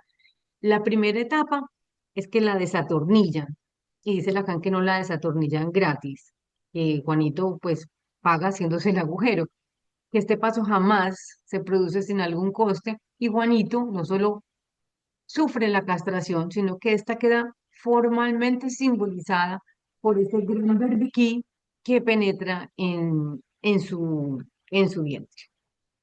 Y está la segunda etapa. Cuando se desatornilla algo, o sea, cuando finalmente, ¿cierto? Después se pasa al poder desatornillar algo, quitar y poner, puede atornillarse otra cosa en su lugar. Y esta forma significante, una cosa por otra, de la operación de transformación que traduce el movimiento como sustitución, la continuidad de lo real como discontinuidad de lo simbólico. Que esto me pareció pues como muy complejo de entender, pero bueno, pongo esta línea real eh, eh, y continua, ¿cierto? Que, que es lo que yo sé, cuando oigo agujereada me lo imagino entonces así, agujereada por el más y el menos, o sea, por estas oposiciones simbólicas del más y el menos que son las que hemos venido mirando. Y entonces que Eso. toda la observación lo demuestra y que si no seguimos este camino, que eso resulta incomprensible en sus etapas y en su progreso. Y realmente es así, o sea, uno lee y uno no sabe muy bien de qué está hablando Juanito. Es como un enredo, pero yo creo que ya visto así, empieza a tener como un poquito más de orden. O bueno, por lo menos em, en este punto, en este punto. Dice lo mismo, ya lo mismo, y ninguna otra cosa encontramos en la transformación que mostrará ser decisiva, la de la mordedura en destornillamiento de la bañera. De un extremo a otro, la relación entre los personajes cambia por completo. Entonces, fíjense, dice Lacan que no es lo mismo morder vorazmente a la madre, incluso temer que le devuelve ese famoso mordisco encarnado por el caballo o desatornillar a la madre, desmantelarla, movilizarla, hacer que también ella entre en el conjunto del sistema y por primera vez como un elemento móvil y al mismo tiempo equivalente a los demás. Esto es lo que dijo ahorita Ana Victoria, que el niño feliciza a la madre entera bajo la forma de un doble y es por eso que, digamos, este fantasma ayuda como a esta desmantelamiento, movilización. Bueno, una última cosita. Dice, el sistema se presenta entonces como un gran juego de bolas. Esta es la imagen de la permutación cuando uno la busca en internet, con el que el niño tratará de reconstruir una situación sostenible, porque sí es insostenible por lo del pene real y la hermanita. Incluso introducir los nuevos elementos que permitan recristalizar la situación. Esto es lo que ocurre en el momento del fantasma de la bañera. Bueno, en otro momento yo eh, retomaría lo de cristalizar y recristalizar, que es muy interesante. Pero Esteban, te doy la palabra, corriendo. Bueno, intentaré ser pues muy breve. Creo que se han dicho igual gran parte de los elementos que aparecen en este capítulo 21 que se ha denominado las pragas de la madre y la carencia del padre. Basando un poco en la pregunta de qué operación realiza la fantasía o el fantasma de la bañera en la transformación de la fobia de Juanito. Pues no voy a, yo pegué extraje algunos de los elementos del texto. No lo voy a, pues no voy a leerlo todo, solo para que también veamos cómo nos va introduciendo en el tema. El tema de las bragas, pues que aparece en el capítulo, Lacan lo empieza a poner con el LUM en algo que cae. Y esto es importante porque la caída es uno de los elementos de la fobia. Lacan en este capítulo y aísla pues, la mordida y la caída como elementos fundamentales y que por eso empiezo por ahí, porque es algo que la fantasía permite ir haciendo algo con eso. En términos de Lacan, lo suple. Ya vamos a ir viendo cómo. Entonces, la caída tiene que ver con la bañera, que es, digamos, lo que Lacan nos dice que es un elemento fundamental que permite que algo se mueva. Lacan aquí va colocando en la vida, creo que Marcela, y creo que iba por ahí, pues no sé, algo estaba amóvil, algo no se movía, algo estaba, digamos que en la barraca, es un término que utiliza Lacan ahí, algo estaba ahí, eh, y que este fantasma el que permite, digamos, fomentar o que algo funcione desde ahí, algo que empiece a elaborarse. Y la función del mito, que pues, yo creo que Ana ya lo dijo muy bien, pero aquí Lacan yo creo que lo pone, es que es con la ayuda del mito que permite y que hace que algo se solucione, la solución del problema, lo dice Lacan en ese punto. Eh, bueno, Sí, lo que pasa es que es, uno cree que el mito es esos cuentos y no, son los ajá, movimientos significantes, eso es. Seguí. lo que moviliza, es lo que moviliza un poco eso. Tú lo dijiste, creo que muy bonito, me gustó mucho esa forma de eso, eso imaginario que está ahí, que sí se puede hacer algo con eso, pero está ahí a cómo el significante permite movilizarlo, lo hace un discurso, pues ahí lo dice acá, que el mito en desarrollo es como un discurso propio. Bueno, em, pasemos, Ana. Entonces, aquí ya llegamos al fantasma del 11 de abril, ya lo compartimos, Marcela ya no lo mencionó. Eh, la campante, había una realidad asfixiante y única de la madre. O sea, la campana es la realidad asfixiante y de la madre. Y dice que Juanito se siente vinculado por algo, no sabemos bien, pero algo. ¿Y qué es esto? Lo que ahí hay algo que produce angustia. Eh, se siente amenazado y anulado por ello. Esta es como la situación en la que se inicia. Es algo innombrable en sí mismo. Pareció también muy bonito como pues, no sabía algo, no tenía cómo. Y que la forma, lo que acá nos dice, el progreso de la situación o lo que va, es poder descubrir más allá de la madre lo que ella ama. O sea, eso me pareció, incluso lo subrayé muy torcidamente, pero lo subrayé en rojo como un elemento muy importante, que es ese más allá de la madre.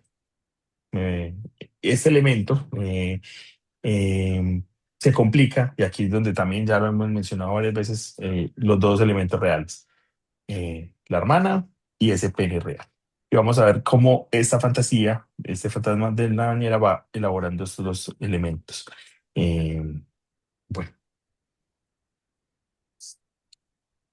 Aquí vuelve lo de la caída, lo de la mordida y la caída. Y aquí empieza Lacan a darle una lógica significante que es uno de los elementos estructurales de este capítulo.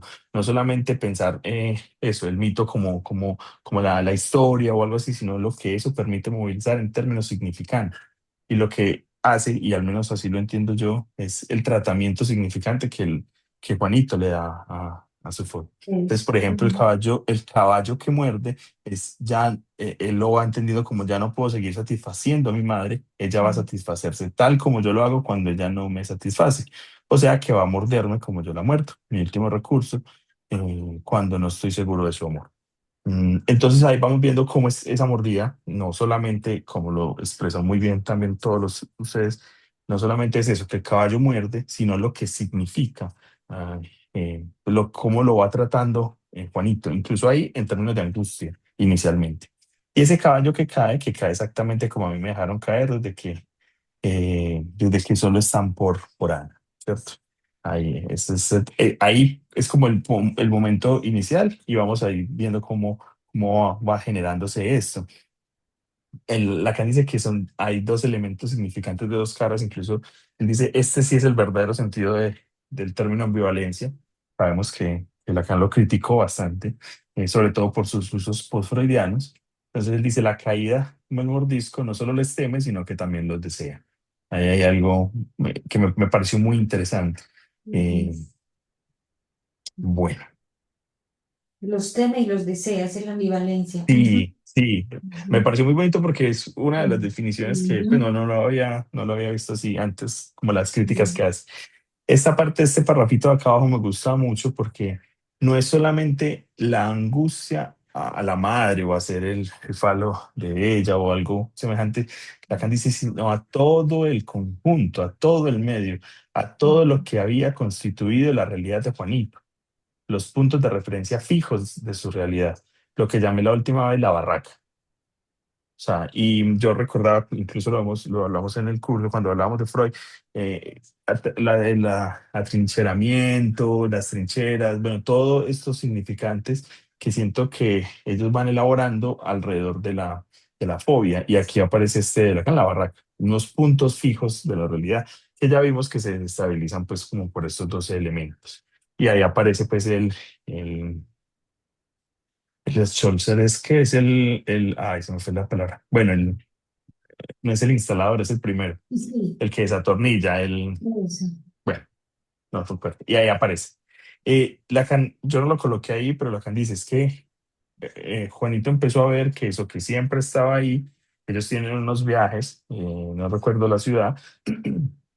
Entonces, ahí empieza un poco como Juanito a ir viendo que eso se mueve, que esa barraca no es fija, hay algo que se mueve y empieza a Mm. generar esta elaboración. Eso que se mueve es importante y yo creo que con Pre también nos hacía ese recorrido, algo que se va movilizando, o sea, que rompe y que quita y también en permutación creo que hay algo que permite eso, que esa barraca pueda desatornillarse, pasándolo un poco por ahí. Bueno. Aquí pasamos bueno, Munden, ahí está, sí, ya, ¿qué es esos viajes los que habían proporcionado el material significante de lo que implica desmontar la barraca?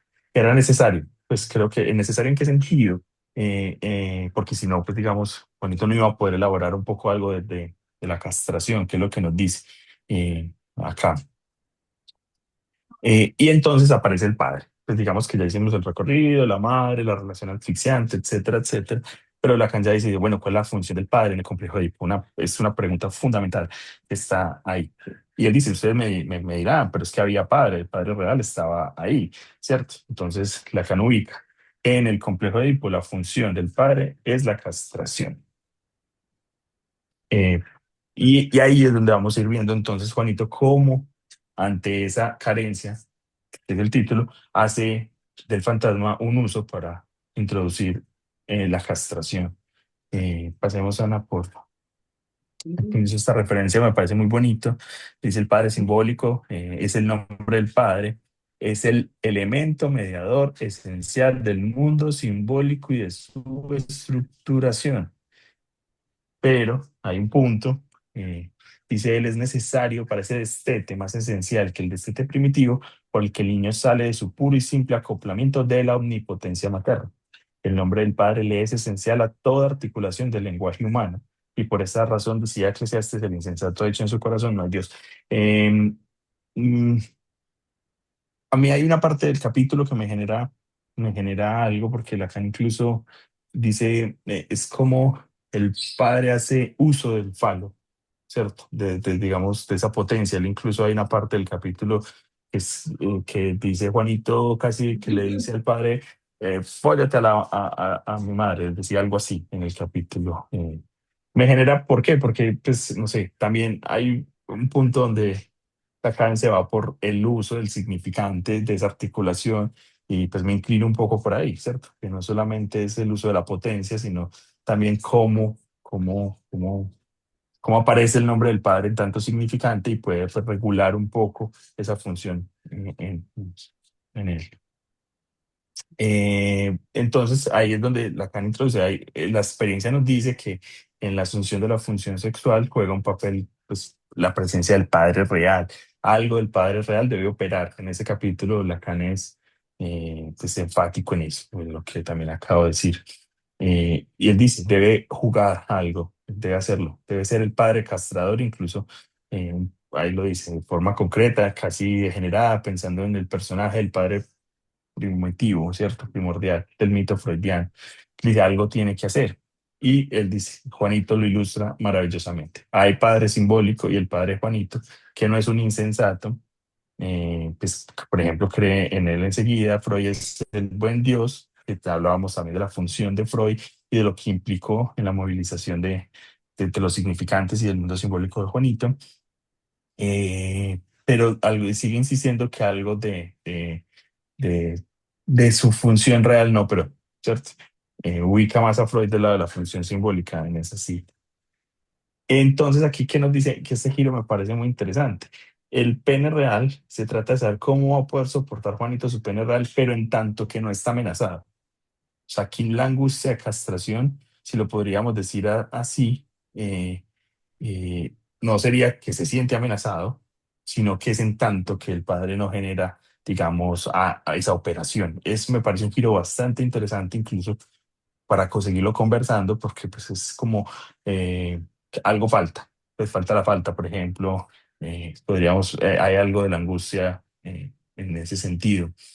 Y él dice que es el fundamento de la angustia, que es intolerable que ese pene real esté ahí sin, digamos, esa carencia por parte del castrador. Eh, Pues la carencia está en sí, el padre imaginario. A mí me llama mucho la atención eso que ahí dice. Esto le sí. resulta muy útil, pero no suple en absoluto la carencia del padre imaginario, del padre verdaderamente castrador. Me asombró Ujú. eso.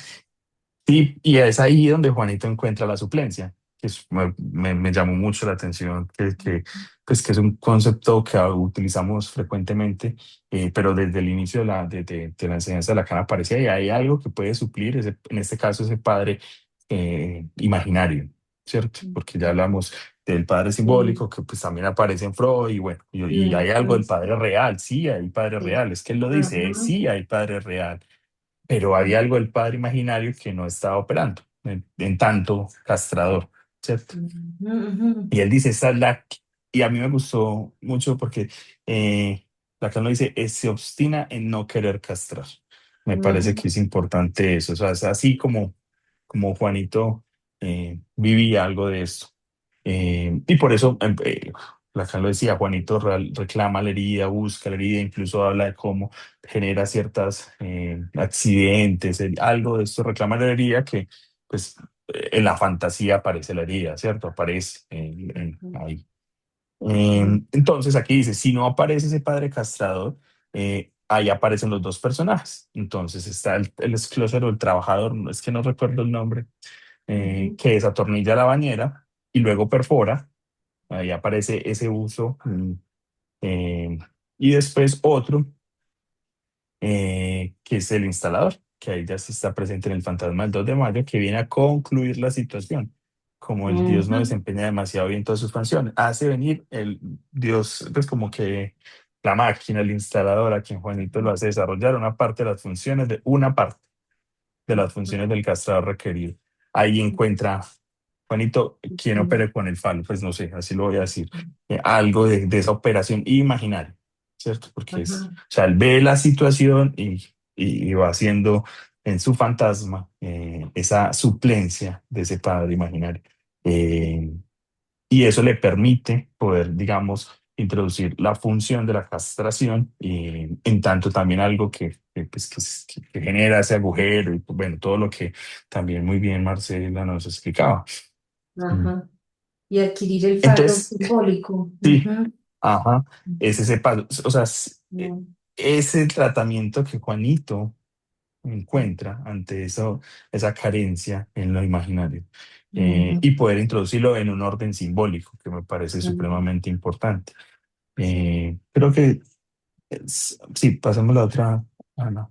Por, Este, bueno, aquí está, este es el verbiquí, no sé si se dice ah, así, sí. pero bueno, el Ujú, del instalador lo busqué y que tiene que ver eso, con operar con el palo y pues introducir ujú, algo ahí y es eso que Juanito hace de esa situación, algo ya del orden del significante.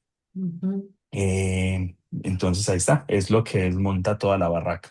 Ahí ya se cae algo, pero Juanito tiene otros elementos, pues como para poder seguir. Ahí ya Creo que Marcela lo decía ahorita, es la simbolización fundamental del complejo de castración. Eso yo creo que es. Y bueno, ahí ya vimos que hace.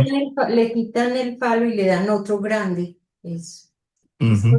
Y aquí ya Porque uno tiene vemos. la idea de que la Sí. castración es corte, pero mira que no, aquí resulta una cosa que a mí por lo menos me conmovió, ¿cierto? O sea, es distinto, es destornillar, es quitar y darle otro más grande. Ujú. Algo que cae, o sea, es que Mm, sí, es muy interesante. mm, Ese proceso que él va haciendo, mm, por eso la mm, caída era también importante. sí. Bueno, ya vimos que hace Juanito con, digamos, con esa angustia que supone real. Y ahora bien, la caída, Ana, que hace Juanito con su hermana. Y entonces, acá nos dice algo que me pareció también muy bonito y es, eh, ella se convierte en su yo superior y pues ahí dice que empieza a partir de esa relación, pues una forma donde, por ejemplo, hace que, aquí se la hace jugar a que él, espere, me perdí. Bueno, Juanito le hace hacer algo que a él le permitiría empezar a dominar la situación. La hace jugar al caballo. Mm, Y digamos que eso permite que Juanito fantasee que él también puede domar el caballo. Y digamos que son esos dos elementos, incluyendo este, que permiten que, digamos, la fobia, digamos, se traspase, pues hayan otros ah, elementos mm, simbólicos que le permitan seguir adelante.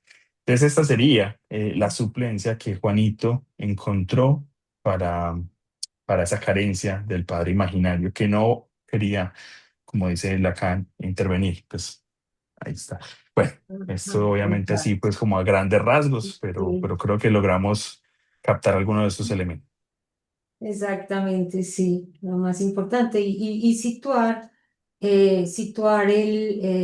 Juanito finalmente se sitúa en la posición de sujeto, deja de ser el objeto de la madre para situarse en la posición de sujeto. Son lecciones clínicas bellísimas. Les agradecemos su asistencia, su escucha, nos coge un poquito el día. No sé si alguien quiere hacer alguna intervención, alguna pregunta, no importa. Marce Eh, tiene una pregunta en Sí, el chat. adelante, adelante. ¿Cuál es? En Juanito, la fobia es lo que... Ah, dale, dale, Marce, adelante. Ah, vale, gracias. En Juanito, entonces, la fobia es lo que deviene de la falla de la función paterna, ¿no? O sea, sería como un modo de defensa que le permite a Juanito salir de esa castración fallida. Eso es lo que uno piensa, pero no. Es mirar lo que es al contrario. La fobia llega porque él es un neurótico. Y la fobia llega es en el momento en que la relación con la madre, que estaba en el complejo de Edipo, se conmueve, cambia, es, es, em, es conmovida por la presencia de esos dos reales, el nacimiento de su hermana y sus excitaciones ya desde su propio miembro real. Entonces, es eso lo que precipita la fobia. Lo que va a suplir la carencia del padre imaginario, como decía Esteban, es la fantasía del instalador, la fantasía de la bañera. Miren, es que es muy difícil, porque uno tiene una idea de Juanito, lo que se ha dicho, lo que se dice, pero cuando uno lee esto con cuidado, nos damos cuenta de que no es así, ¿cierto? La fobia era lo lógicamente esperable en ese momento donde ya era necesario salir del Edipo, salir de ser el objeto de la madre, de estar en la dominación de sus significaciones, de ese vínculo con ella. Entonces la fobia le permite esto, pero necesita continuar el trabajo de la fobia y el tratamiento da que ahí, en ese momento, era necesario un padre imaginario que llegara y castrara, ¿cierto? Es decir, el padre que se enoja, el padre que lo castiga por algo, pero como decía Esteban, el se procura no hacerle daño a Juanito, o sea, conversa con él, muy rico, genial, le permite y es más, le permite toda esa elaboración de fantasías, pero es impresionante cómo es en la carencia de ese padre imaginario la que él va a suplir con la última fantasía. Es una belleza, o sea, y ese proceso como nos lleva a Lacan. Uy, me parece hermosísimo cómo desde las primeras fantasías, primero cómo eso le permite darle un carácter significante a la madre, inclusive desde la metonimia, y luego cómo va pasando los movimientos que se van dando, fantasma tras fantasma, hasta llegar a conseguir aquel que estaba buscando, que era el de la castración. Él lo buscaba, sabía que estaba ahí, pero ¿cómo llega allá? No fue sino gracias a la intervención del psicoanálisis, ¿cierto? De Freud y de que el padre estaba escuchando, pero le faltaba ese detalle, un padre imaginario que llegara y lo castigara, ¿cierto? Que no le diera miedo castigarlo y ser fuerte y enojarse con él, porque que si no, pues entonces no tenía nada que perder.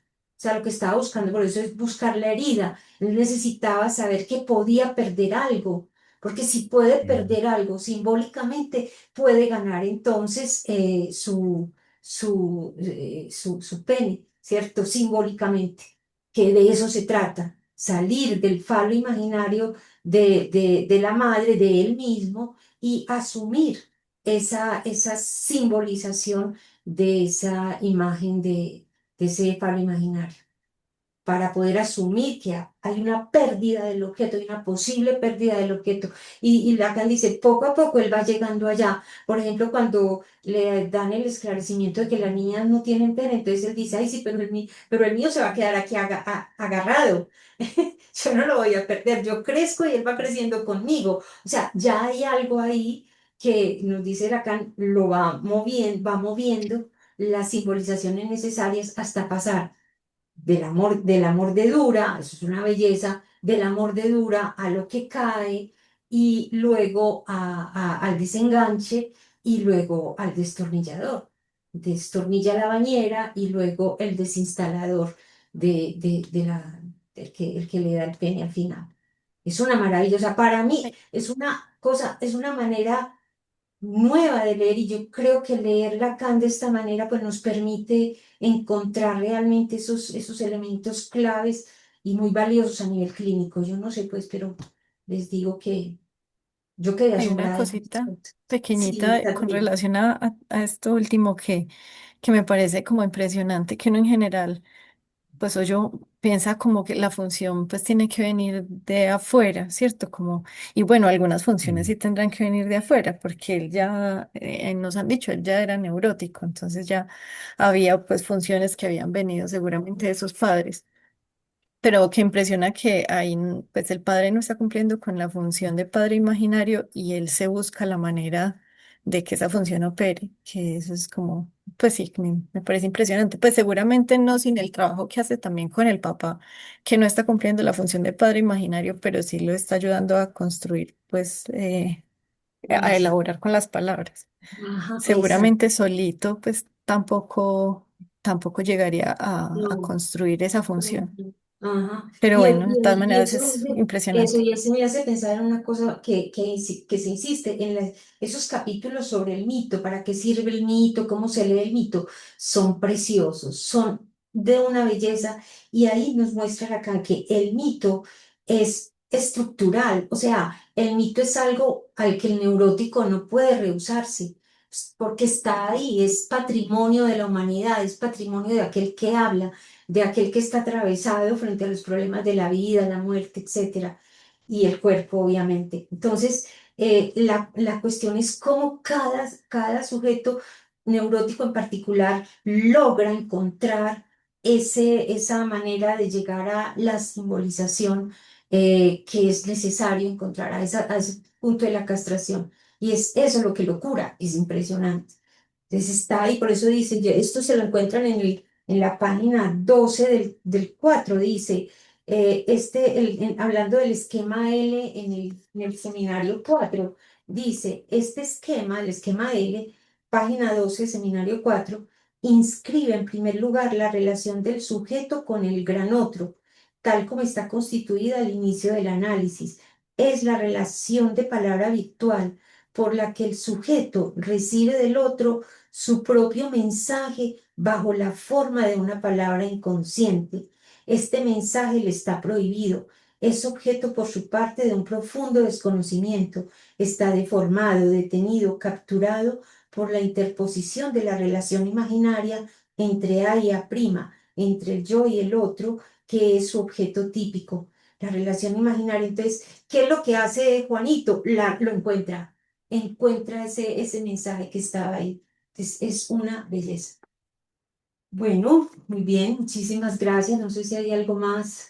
Muchas gracias por el trabajo. Muy, muy Bueno, a interesante. ustedes a ustedes Gracias. por su asistencia. Chao, Nos vemos gracias. en Chao. la próxima conversación clínica y, como les digo, dentro de un mes en los ataques de pánico. Nos vemos, muchas Sí, gracias. gracias. Solo Gracias. una Chao. pregunta. Sí, Juan. La asistencia solo se llena una vez? No sé, Juan, parece que hoy la No asistencia se funciona. dañó. Yo ahorita no sé si fue que porque lo hice la carrerita hoy, entonces no pude, pero ya tomé capture y paso los nombres yo misma, porque bueno, creo que aquí todo el mundo ha venido, ¿cierto? Sí. Es que Buenos yo